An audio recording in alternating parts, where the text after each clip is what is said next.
Bismillah wa salatu wa salam ala Rasulillah wa ala alihi wa sahbihi wa man wala. We thank Allah, we send the blessings of Allah upon the Prophet sallallahu alayhi wa sallam, his household and those who follow them till the day of Qiyamah.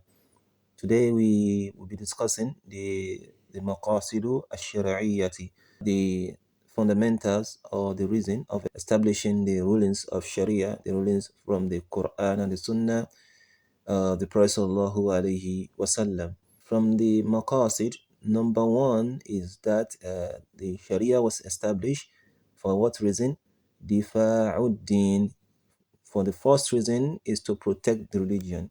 وَدَلِيلُ ذَلِكَ فِي قَوْلِ اللَّهِ تَعَالَى. The proof of this is found in the sayings of Allah subhanahu wa ta'ala, where Allah subhanahu wa ta'ala says, إِنَّ اللَّهَ verily He Allah لَا يَغْفِرُ أَن يُشْرَكَ بِهِ. He will never forgive joining others with Him. وَيَغْفِرُ مَا دُونَ ذَلِكَ لِمَنْ يَشَاءُ. But He's going to forgive what differs from this, committing, worshipping others with Him, from whosoever He wishes. This is the first reason for establishing the Sharia, to protect the religion itself. And the second reason is what? دِفَاعُ الْحَيَاةِ, to protect the life of people. مِنْ حَجْلِ هَذَا, for this reason, حَرَّمَ اللَّهُ عَلَى عِبَادِهِ أَنْ يَقْتُلُوا بِغَيْرِ الْحَقِّ. For this reason, Allah subhanahu wa ta'ala prohibited for His servants, His slaves, to take the life of others in an unlawful way. In an unlawful way in which sense? In a way that opposes the reason of taking someone else's life in the Sharia. And this proof is found in the sayings of Allah subhanahu wa ta'ala. In Surah Al-Furqan, Allah the Glorified, He said, وَالَّذِينَ لَا يَدِعُونَ مَعَ اللَّهِ إِلَهًا آخَرَ ولا يقتلون النفس التي حرم الله إلا بالحق. Allah the Glorified, He said, those who don't used to call with Him, Allah the Glorified, they don't used to call any others in worship with Him. They don't call on Prophet Isa, they don't call on Prophet Muhammad, they don't call on their shuyukh like the Sufi, they don't call on their teachers, on their sheikh, they don't call on anyone except Allah. وَلَا يَقْتُلُونَ النَّفْسَ الَّتِي حَرَّمَ اللَّهُ. And they don't used to take the lives Allah subhanahu wa ta'ala forbade them from taking. إِلَّا بِالْحَقِّ, except with truth. Except with truth in this sense is like someone who took the life of someone else. So in the ruling of Sharia, they take the life of this person. But just taking the life of people, shooting, stabbing, or in any way, this is totally forbidden. So the second reason for the establishment of the ruling of the Sharia is to protect people's life. وَالثَّالِث دِفَاعُ نَسْلِ. The third one is to protect the kinship, to protect people's lineage. And that is why Allah the Glorified forbade us from committing zina, from committing any form of illicit sexual act.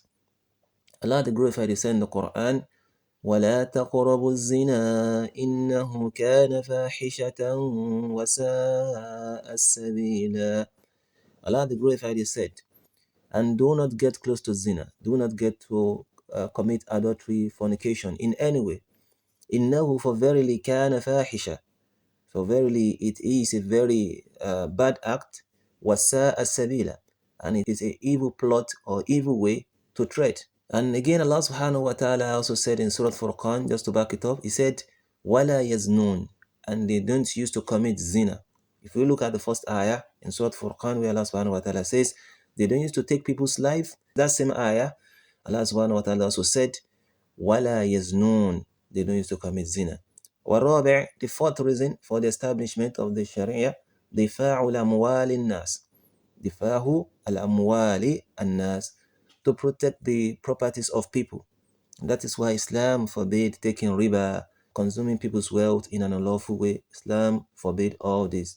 من أجل هذا حرم الله علينا إسراف أيضا. Allah subhanahu wa ta'ala forbade us from wastage. وما أشباههما, and what is related to wastage and taking people's money in an unlawful way like riba. And the proof of this can be found in the Quran. Allah Glorified said, وَآتِ ذَا قُرْبَ حَقَّهُ وَالْمِسْكِينَ, and give those who are nearer to you, your close relatives, their rights, and the miskin, and the poor ones, وَابِنِ السَّبِيلِ, Ibn Sabil, the one, the traveler, give them their rights, give them if you have anything to give them. And Allah now warns us, وَلَا تُبَدِّرُوا تَدْبِيرًا, and do not waste. Allah does not stop there. He said, إِنَّ الْمُبَذِّرِينَ كَانَ إِخْوَانَ الشَّيَاطِينِ وَكَانَ الشَّيْطَانُ لِرَبِّهِ كَفُورًا. Allah the Glorified said, for verily those who waste things, كَانَ إِخْوَانَ الشَّيَاطِينِ, they are the brothers of the devils. وَكَانَ الشَّيْطَانُ لِرَبِّهِ كَفُورًا, and shaitan to his Lord has disbelieved. And that doesn't mean we are trying to say anyone who wastes resources has disbelief, but it's something a Muslim should avoid in all ways, wastage of resources. The last reason for the establishment from the Maqaasid As Sharihiyah is دفاع العقل, to protect our intellect. من أجل هذا حرم الله علينا كل مسكر. For this reason, Allah subhanahu wa ta'ala forbade us from taking any form of intoxicant, from smoking, from vaping, from alcohol, any form. When Nabi alayhi salatu wassalam and Prophet sallam said in narration that كل مسكر خمر, any form of intoxicant is khamr. We should stay away from any form of intoxicant.